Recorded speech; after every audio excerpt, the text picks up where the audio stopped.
webinar with you today, and here's why. A myth persists that only bosses, supervisors, and C-level people can lead change, and I completely disagree with that perception. My philosophy on what makes a leader is this.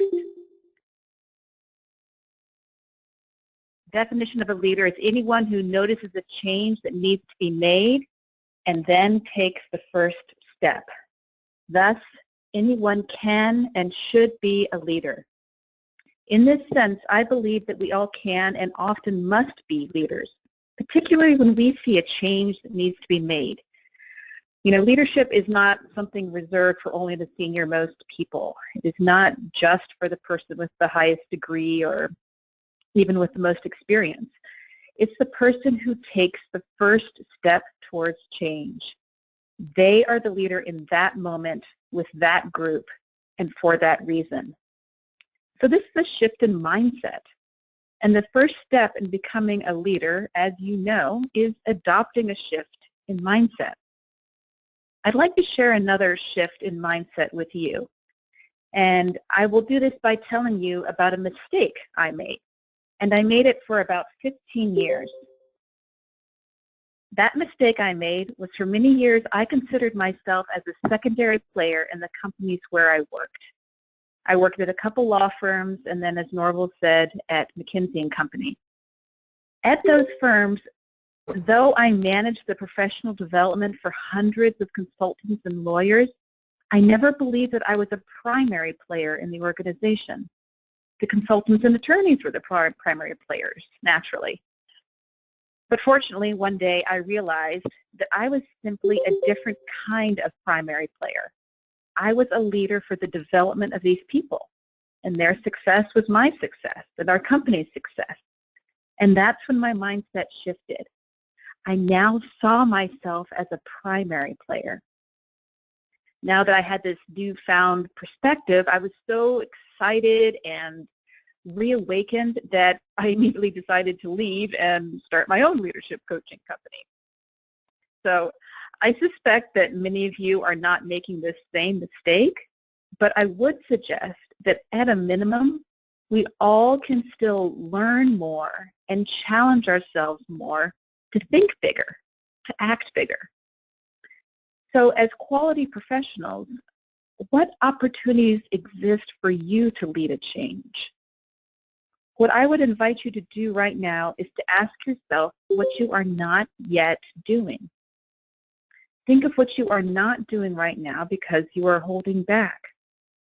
Where do you feel you could step up but don't for various reasons? If you could grab a piece of paper right now and be ready to jot down a few words, I would strongly urge you to do so. If you grab that piece of paper and something to write with, I guarantee you will get more from this hour if you do. Okay? All right. Here we go. In a minute, I'm going to ask you to complete these sentences that you see. I don't know how to. I don't take the lead in. I'm not good at. But first consider, what skills do you not have? What initiatives are you not leading? All right. So jot down your answers now. No one is going to see this list. This is for your eyes only. And I'll give you about half a minute to complete these 3 sentences. Go ahead.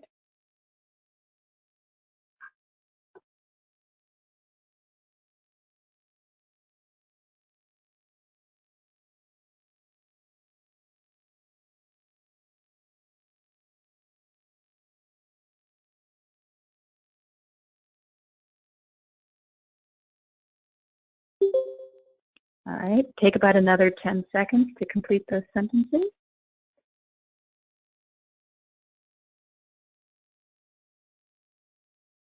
All right. So how many of you are feeling a bit frustrated or a bit down right now? I suspect quite a few. Now do this to those sentences. Add yet to the end of each sentence that you just wrote down. Did you just get a little bump in your mood? Did you feel it's a little bit better? How would you describe your mood now? Just jot down a word or two that would describe your mood now. What you just did was you completed a short exercise in growth mindset. What is growth mindset? It's simply this. The growth mindset says that we can always learn. In fact, we are always becoming something else. We are always adding new skills, so long as we see our current failures simply as successes that haven't happened yet. This work is being led by Carol Dweck and a team of researchers out at Stanford that's reshaping how both adults and children think about their learning abilities. So this is a nice framework and all, but how do you actually use this? Here are a couple ways. The next time a colleague drops into your office talking about all the opportunities she doesn't have or maybe all the skills she doesn't have, ask her to add yet to the end of those sentences and watch how her mood bumps up a little bit. Her setbacks aren't permanent obstacles. They are simply obstacles she hasn't overcome yet. You can also do this for yourself by adding yet to your own sentences. When organizations are thinking of succession pipelines and who to promote, they want to hear who has potential. If they hear you saying, and even more importantly, you hear yourself saying that your current weak areas are simply strengths you haven't developed yet, then they and you will literally hear that potential. Because any change we want to affect in our environment has to begin with a change in our own mindset. And adding yet is one simple step to changing your mindset. But what does this have to do with change leadership? Two things. First, you will be showing people leadership when you help your colleague in that example see her setbacks as temporary. You are showing her a different mindset that will take her down a different path to her development. You are helping to lead her change. And number two, all successful leaders adopt this mindset about themselves. Think about the best leaders that you have worked with and how those were people who were always learning, who weren't frustrated by their setbacks, but who tried to do more, knowing that they have the potential for more growth. And that makes all the difference. And when you learn like that, this is what your brain looks like. This is a photograph that was taken with an fMRI while a person was learning a new lesson in French. New neural pathways are being formed. It's those bright horizontal lines you see right there in the middle of the slide. That is her learning this new lesson in French. And anytime we learn something new, we literally create these new neural pathways. So learning makes a real and physical difference in your brain. All right, let's look at what else we're going to explore today. So we already talked about the growth mindset and how to use it and what it looks like when you do. Next, we're going to look at 4 different tools. I've picked these tools because they can help solve 4 different problems I hear most frequently when I'm coaching leaders. And how many of them are skills that you'd like to develop further? Let's begin with the first tool. This tool helps with thinking strategically about how to address a large, difficult problem that could have many solutions. For example, imagine you're sitting in a meeting with your team and you're discussing how to make changes to improve quality over the next year. But other people are starting to moan that they don't see the importance in focusing on quality and they don't understand how it addresses what they see as the biggest worries. There's no agreement in sight and precious little support for prioritizing quality. Well, how do you start bringing them around to prioritizing quality? You can begin by going to where they are. And this is the first tool. Understand their concerns using this framework. What's important, what's missing, and what's next. Ask your colleagues each of these questions, beginning with identifying what is really important here. If it's not quality improvement, as they say, then what is it? chances are, once they answer that, you will be able to link their answer back to the importance of quality, but begin the dialogue with their impression of what is important. When you know what is important to them, then you and them start on the same page in your discussion. So lead the conversation by asking people to get crystal clear on what is truly most important to the organization as a whole. Then ask the group what they need to fulfill this goal. Ask what is missing. What do we not yet have? What do we need to develop? And then finally, push the group to action by asking, what are the next steps? What's next? If you've identified that, say, new product development is what is most important, and what is missing is better understanding of clients' needs, then what is the very first step this group would need to take to begin to understand those needs? And then it is your job as the quality professional to weave in how quality is directly related to clients' needs. You know they will listen to you better now because they have told you that this is what is most important to them. You have their ear. How is this leadership? It's leadership because you are leading the conversation. You are asking the smart questions that drive people towards solution and action. This is what leaders do. Leaders don't necessarily give answers.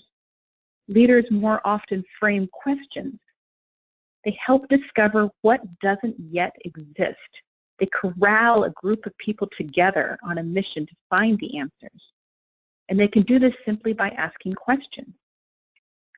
We'll talk in a few minutes about specific ways to ask these questions. But the point here is simply by asking questions of your colleagues, you are showing that you trust they have the answers.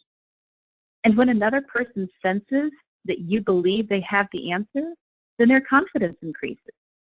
And as their confidence increases, endorphins are released in the bloodstream, neurons begin to fire in the prefrontal cortex of the brain where creativity resides, and suddenly you have equipped them to tackle this issue.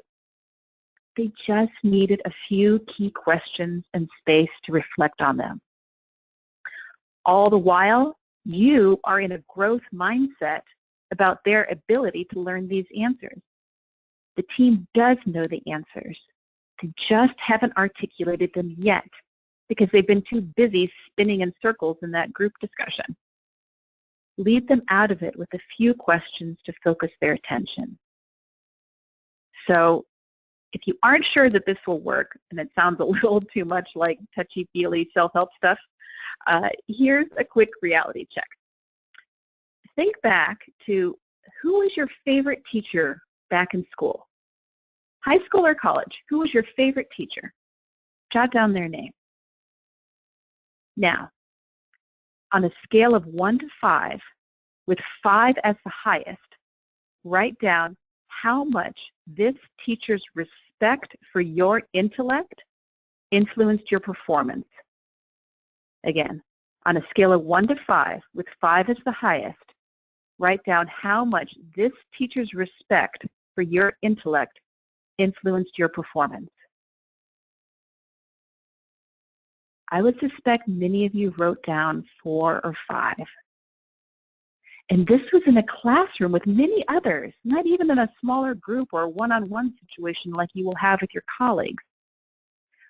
Respect a person's intellect and abilities, and they will give more loyalty to you, just as you had with that teacher. They will align with you, just as you respected that teacher. Okay, now let's try this out right here. As with all these tools today, I will ask you to try them out. As you try them, notice what works and doesn't work for you. Then, if you decide to adopt this tool, you can make those adjustments to next time. Okay, here are the instructions for this first exercise. I'd like you to pick a topic, something that you are grappling with right now. And grab that piece of paper again and write your answers to these questions. What's important about this topic? What do you want to What is missing from it? What do you want to develop?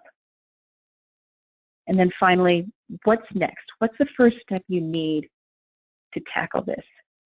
I'm going to give you about a minute to jot down your answers to these 3 questions. Go ahead.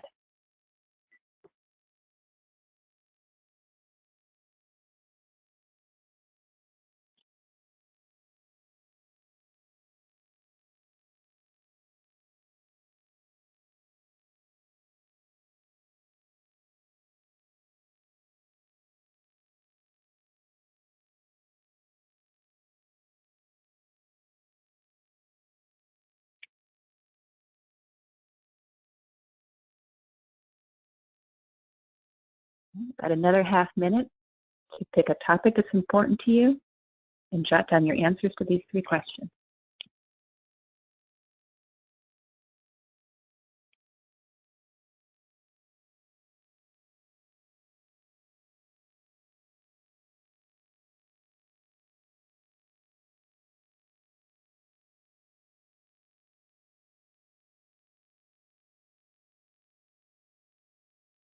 All right. So as you finish writing your answers, start to think about what was different about your approach to this issue this time. What did you do differently by asking yourself these questions?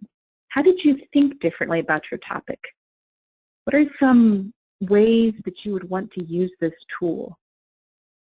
Where does your organization need to think differently about some tired old problem that's been around for too long? Think of what is coming up on your calendar and when you could use this tool. Make a note about when to do this. And again, this is an invitation just to try it out. There are lots of tools out there, and only by trying a few and noticing how well they work can we hope to grow. So again, this is a tool about how to lead a group conversation through a difficult, persistent challenge. But what about when you're talking one-on-one with someone? You have to make a request of them. You have to ask them to change in some way. How do you show leadership in those situations? Let's move to the next tool. So this is a tool for tricky or sensitive conversations. It helps you move clearly and swiftly through all the different parts of a request conversation and provides you with a roadmap so you won't get bogged down in any one spot. The way to structure conversations is that you clearly state the issue, describe your views, and specifically request what you need them to change. You can use it when you're leading any kind of difficult conversation with someone where you are looking for a change. Or if someone comes to you for advice on how to handle a tricky conversation, you can show them this model. All right, here's how it works. You begin with data, stating what are the facts of the situation. To make sure that you state truly just data and not opinions about the situation, pretend you are an expert witness in a trial. You've been called to the stand and sworn to tell only the truth, right? You would give only data that you are certain of. We wouldn't give our opinions in that situation. We are an expert witness, so we're giving only data to describe the situation. Everything else has to wait until we get to judgment. The other benefit of starting this conversation with data is that there's no room for disagreement. Facts are facts. So you begin with something you both can agree on. You can then move to feelings and state what your emotions are about the issue. Be sure to do this in an emotionally neutral way. State your emotions. Don't necessarily express them. All right, there's a difference there.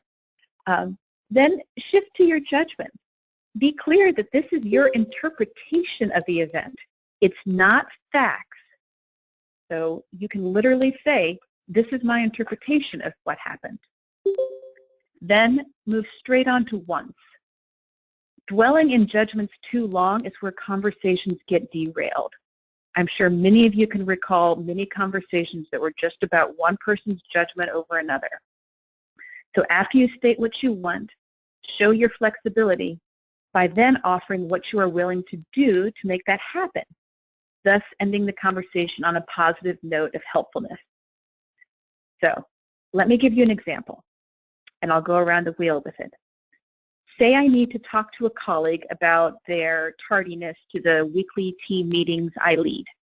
This person is more like a peer, so it's going to be tricky for me to talk to them about this. Here's what I could say, starting with data. I have noticed that you've been 10 minutes late to our last 3 meetings. Right? I'm starting with hard, factual data. Then I move on to emotions and say, this makes me feel rotten, and I believe you don't think these meetings are important. Here I've mentioned both my feelings and my interpretation of her action. I would like everyone to be present right at 11 o'clock so we can begin on time. Here I'm clearly stating what I want.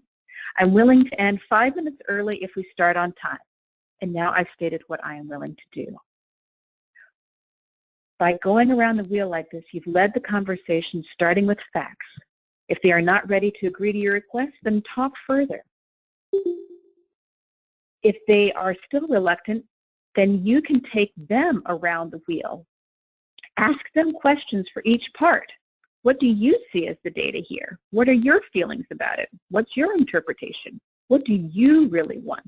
And what can I be willing to do to give you to help that happen?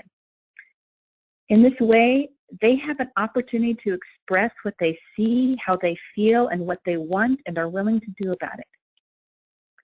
As you form your questions, here's a tip. The best questions start with what or how. Using these 2 words to begin your questions ensures you ask an open-ended question. And what makes an open-ended question better than a closed question? It elicits a richer response. For example, consider this basic question you might ask a colleague. Are you ready for Tuesday's presentation? You'd likely get a 1 or 2 word answer, right? Yes, no, pretty much. That's not much help. However, if you ask an open-ended question, starting with how, such as, how ready do you feel for Tuesday's presentation? Think of what a much richer answer you'd get. He might tell you about the section he feels confident about and the part where he's less certain, and then he might ask for your input. That's so much richer than a response of just, yeah, fine. So what or how provides openness. It allows for more speaking from the other person. And it also shows your curiosity and caring. It helps you get to understand their thinking. Why, on the other hand? It is open-ended, but it puts people on the defensive. It makes them give really long reasons why, right? Imagine the same example, only this time you ask him, why do you think you're ready? Or why are you doing that? It makes him defensive and likely to give a really long reason, and now you're stuck in a conversation either trying to smooth out the relationship again or just wasting time. Finally, yes, no questions can be asked, but very sparingly. It gives little information. Worse, it means you've made an assumption in your question. So use these with caution. For example, asking, aren't you ready? Includes an assumption that maybe the person isn't ready. Okay, let's have you try this out now. Think of a tricky upcoming conversation. Go around the wheel and write what you want to say for each part of it. I'll flip back to the wheel in just a moment. And make a few notes about what your answers would be. I'll give you a minute to jot down your answers. All right? So think of a tricky upcoming conversation and then go around the wheel, jotting down what you would say at each part of it. And then notice which parts are difficult. Here's the wheel again, and I will give you a minute to write out your answer, what you would say at each section.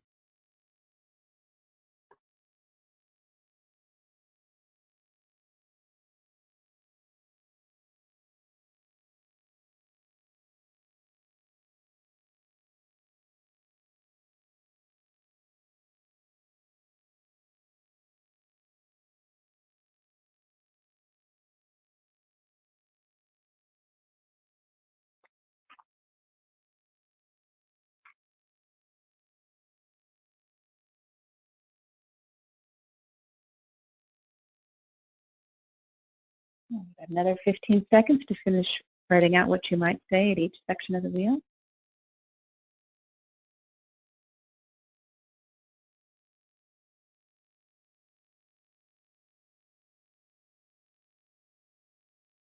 Great. Now, as I said, you can also take the person around the wheel themselves if they have not yet come to agreement with what the issue is. So again, you could shape your questions through each section of the wheel. So if that's how we lead a conversation by talking, can we still lead a conversation when we're just listening? I would say yes. And here's a rule to help you do that. I call it the 80-20 rule of silence. And use this when someone comes to you with a problem, but you know that it is something they really do have the ability to solve themselves. This is what the rule says. 80% of the time, let the other person speak. And 20% of the time, only you are speaking. This is a way to remember how much to just listen when someone is working through a problem. Listening is the fastest way to build trust with someone, and we cannot lead people through a change unless they trust us. But it's not just any kind of listening. It's listening without judgment. It's listening with only curiosity to learn. So consider a time when a boss or a supervisor fully listened to you. How did it make you feel? How positive was the outcome of that conversation when they just fully listened? Now, think of a boss that did very little listening. How did that impact you? What did you think of them? This is how important it is for leaders to listen.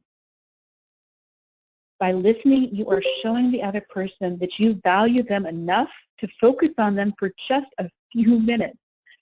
Listening causes you to be fully engaged, and that is what successful leaders do. And when you listen, you learn what the other person needs and wants in regards to this change you want to enact. It's the ability to make them feel that they are the only person in the room. But we must truly listen. You know, we can't fake listening because of the hundreds of microfacial expressions that flit across our faces in any single conversation. It only takes a person about 17 to 32 milliseconds to read your face. So focus on focusing on the other person. And you may find it's even a relief to not have to think about the solution in the moment, but just think of the other person. So when you do speak, make it count. Ask a question that gets to what you see as the core of the issue. Use those what, how questions that elicit such a richer, more detailed response. There are 3 types of listening that I'd like to show you. One is level 1 listening, which is important and necessary only if you've never experienced or heard of a situation before. If my neighbor starts talking about where they went for summer vacation, then I might relate to it when I went there. That's something that I can easily relate to. Level 2 is objective listening. This is important and necessary if you are problem solving or skill building, like putting out fires. For example, if I've started a new job and I'm learning the payroll system, then I will use level 2 listening because I'm trying to understand something new. But level 3 listening is important and necessary if relationship building is your key goal. I'll use level 3 if I'm trying to solve a client problem. As a leader, we want to be using level 3 to hear everything the person is saying. When we use level 3 listening, we are more attuned to their needs and thus better able to help them find a solution that works. This framework sits on this inverted pyramid for a reason. This shows how we gain the least information from level 1 listening, and the most information we gain is from level 3 listening. So to be a leader in any situation, listen fully at level 3 to what is being said. Sometimes we spend the time that the other person is talking, thinking, that they're talking, we spend it thinking and crafting of our response. Forget about that strategy. People don't remember what you say, they remember how they felt. Right? If people notice how attentive you are, how focused and observant, they will think of you as more of a leader. So let's test out how you'd use this. I'd like you to think about who at work you do not understand, right? Someone who's kind of an enigma, someone that you just don't get. When was the last time you listened to them, right? Some conversation that you were in. Think of that conversation. How long did you listen? How often? How engaged in level 3 listening were you? How curious were you about you? What kind of what, how questions did you ask? Make a few notes about that conversation, and then think of what you might want to do differently the next time. Because only by changing our behaviors will we ever change our outcomes. And if you are getting an outcome with that person that you are not happy with, then why not try something different to see if you can achieve a different outcome. The last tool I want to mention is what to do when it's not just one person that you're trying to understand, but a whole group. What about when you are faced with a multifaceted problem that is triggering you and frustrating you, and an entire group is involved?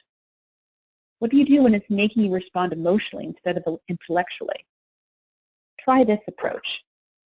It's called getting on the balcony. It was an idea put forward by Ronald Heifetz, who first wrote about the concept in 1994 at the Kennedy School at Harvard. And the concept is simply this. Consciously remove yourself from the action to not get swept up in the field of play.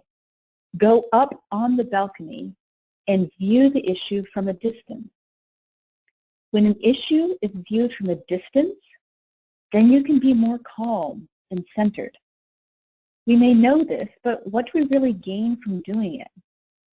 What we gain is this, and this is probably the most important point I'll make today. What we gain is that we are now playing the long game. The long game takes a longer perspective on what is going on around us. The players can see a farther horizon.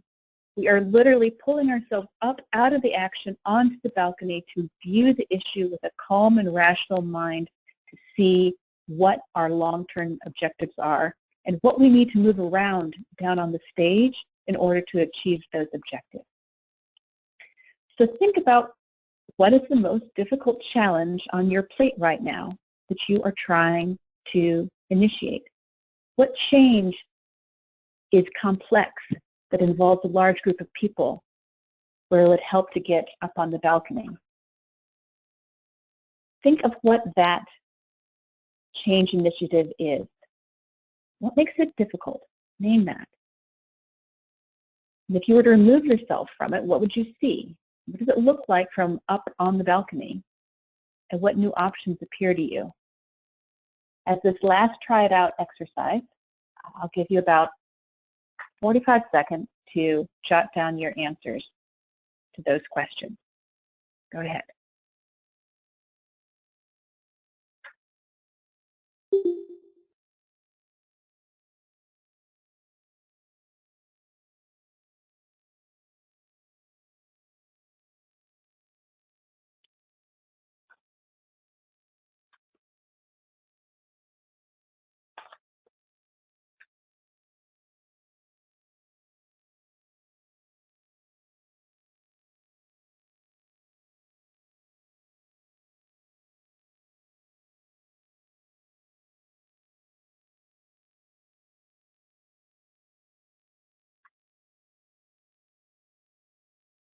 Take about another 10 seconds to finish up your answers.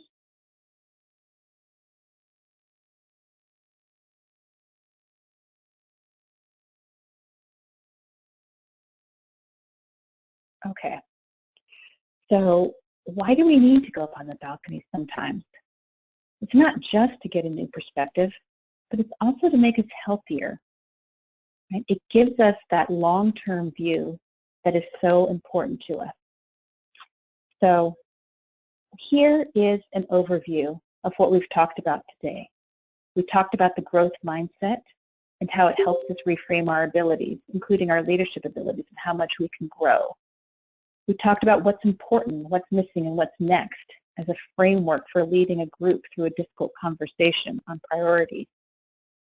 I shared the complete communication wheel with you as a way to lead a conversation in which you're making a request of someone and then to use it again on them to understand their wants and willingness. We then shifted to the other side of communication, to listening. We talked about the 80-20 rule as a reminder of how staying silent can empower the other person and build their loyalty to you, and the 3 levels of listening to ensure we hear all that is happening in any given conversation. And finally, I talked about getting on the balcony as a way to play the long game and view a problem objectively. As you think over these tools, I'd ask you to do one final thing. Make a quick sketch of this chart. Think about what was most important from what I offered today. What do you want to make sure lives on? Make a commitment to doing it. However small it is, then write out what that first small step would be to begin the process of fulfilling that commitment. And finally, add the date by which you will complete that small step. Leaders make commitments to change that are clear and meaningful. And this is yet another opportunity in your day-to-day to be a leader and make these 3 commitments.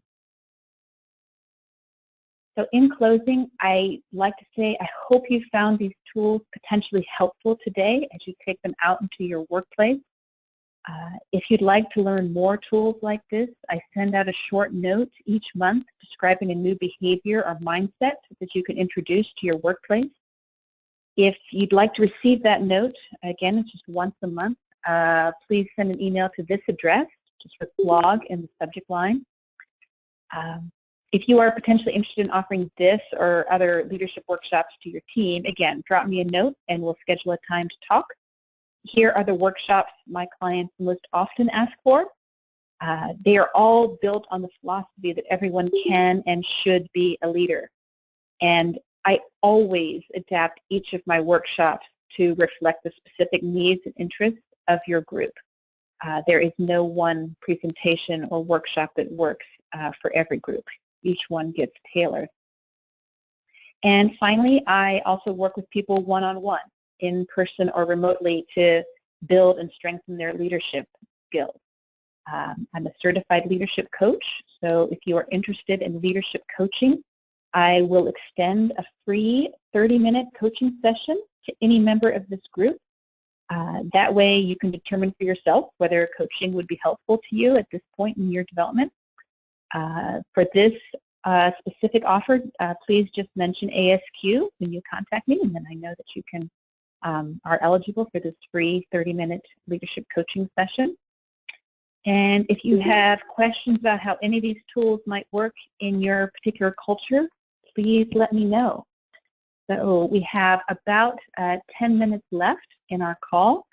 So I'd like to open up the lines and chat room now and hear what questions came up for you or any reactions. And Norval, if there are any questions that you received during the presentation, please share them as well. Thank you. Okay, thank you, Kelly. Let's look through the chat box and see what we do have questions about. Let's see here. Scrolling up. Not seeing any questions at the moment other than about getting a copy of the recording. What we'll do with that is when the follow-up email goes out here, hopefully later this afternoon, we will share the link to the YouTube video, and we will also include that with the link to the feedback survey, as well as a copy of the PDF Kelly has provided me with. So Oh, and also information about the door prize and how you could qualify for that. There'll be instructions in the email, so make sure that when you see the email that later today to read through it and see how that works. One question here, Kelly. Can you show the 4 tools again? Yes, I can. There they are. So there's 4 tools plus a mindset, and then just simply getting up on the balcony as another way to gain a broader perspective. So as you look at those, what questions come up for you? What are you wondering about in terms of applying one of these to your organization?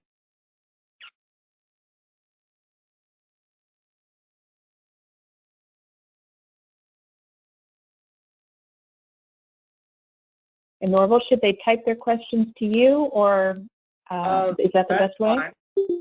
Yeah, that's fine. One other quick thing before I forget here. I've noticed that in the information, the people that came on, if you did not register through Eventbrite, we don't have your email address. So if we don't have your email address, we're going to have difficulty sending your certificate of attendance for today. So if you can send that to me through the chat window, that would be very helpful. We are getting some questions here. Let me go back up again.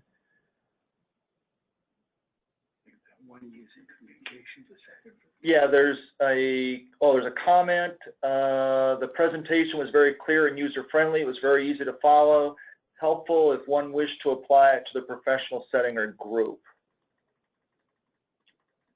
Great, thank you. Then, there is a question.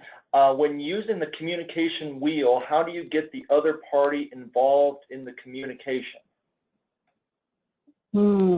Yeah, that's a good question. So if the other party, if it's just one other person that you are speaking with, you can begin by first asking them, can I have a conversation about the issue? Right? Well, whatever it was that just happened or whatever it is that you want to talk to them about, begin by asking them if you can have a conversation with them about it. Just by asking for their permission gives them a little bit of power back, so that when you then start describing the data that you saw, how you felt, your judgments, etc., you're on more of an equal playing field between the two of you. It's not, you shaking your finger at them and perhaps coming off as more superior. Asking first, can I have this conversation, levels the playing field. The second way to get them more involved is, as I said, after you've gone around the wheel and stated what you see in each of those 5 sections, ask them what they think.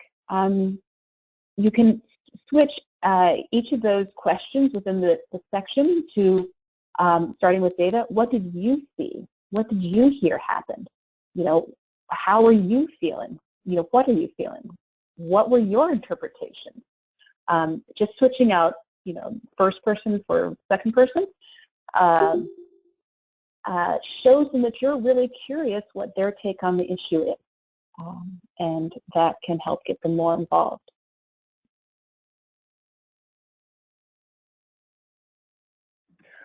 Kelly, there's another question. The question is, they'd like to see the slide between the wheel and the 80-20 slide. Okay. Wheel and the 80-20 slide. To try it outside? Oh, no, this one, the what, how slide? Yeah, and was there, let me make sure that's the right one. Yeah. Yeah. Yeah, what's interesting about, sorry, was there a question with it, or do you want me to just? No, I was just going to say, you have provided me with the PDF of your slide deck, so that'll be shared with folks too, in case they want to go back and take a look at specific slides on their own. Yeah, Yeah, and what I emphasize with this slide is just the difference it can make of starting a question with what or how is so much more open and inviting than starting with why. And it feels a little awkward at first to not ask why questions, because we want to, right? You know, why did you do it this way? Why did you turn the report in late? You know, why did you make that comment in the meeting? That might be how we initially want to approach a person, but you can hear how defensive it might make people feel. Maybe even just now as I was saying those questions, you might have bristled a little bit, right? Because it's uncomfortable to be asked a why question. But simply reframing it as with what or how changes it completely, right? You know, asking, what was it that you wanted to achieve with this report? You know, how are you thinking about your role on this team? What was your hope with making that comment in the meeting? Though it's still a direct question, it loses that biting edge that why sometimes has.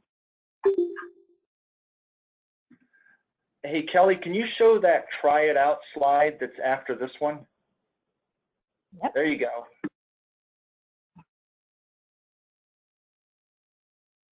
So we didn't do 4 and 5 because we were starting to run out of time a little bit, so I just talked about that.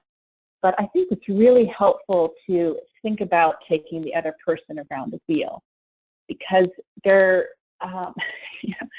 just always another way to see any given issue.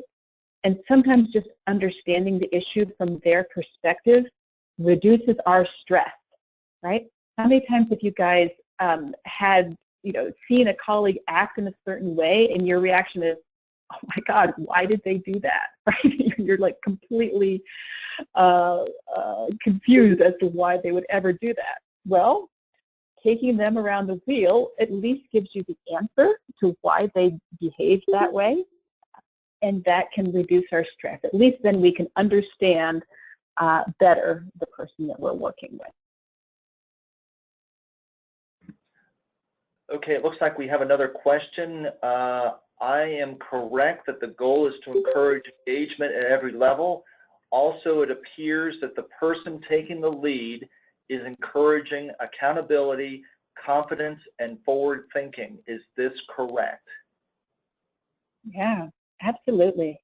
Because think about when you had a boss that expected that of you, right?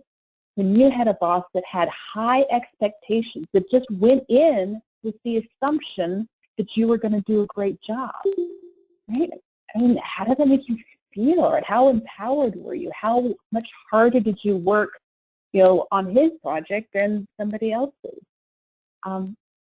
Absolutely. And it also has some nice positive returns for you as the leader, right? If you can see that people are inspired to work with you, I mean, what more do you really want from your job, right? Than to have people excited about you and the change that you're trying to bring about. Absolutely. Okay, let's see if we have any other questions. I'm not seeing any others. Quick reminder, in case somebody is typing in a question and needs another moment, quick reminder about next Tuesday, July the 25th, will be our third webinar for this month. It'll be communicating reliability and risk to decision makers. That'll be with J.D. Solomon. So we hope that you'll join us next Tuesday as well as today. I'm looking to see if there's anything else coming up. I'm not seeing any other questions, Kelly. All right, great. Well, thank you so much for having me. If anyone has any other questions that come up as you go out and use these tools more, please feel free to drop me a line, and I'd be happy to support you the best way I can. I'll flip to the final slide so you can have my contact information again. Yeah, and your contact information is also in the PDF that we're going to be sharing with folks too, right? Yes. Okay, so they will have that as well. Okay, well, it looks like there's no further questions. We're rapidly approaching the 1 o'clock hour, so if nobody has anything else, we're going to go ahead and thank Kelly once again for giving this talk today, where it's greatly appreciated. We look forward to seeing folks, many of you, online with us again next Tuesday. Thanks for joining us today, and I hope that everybody has a good rest of the day. Thank you. Great. Bye now. Thank you, Norval. Thank you, everyone.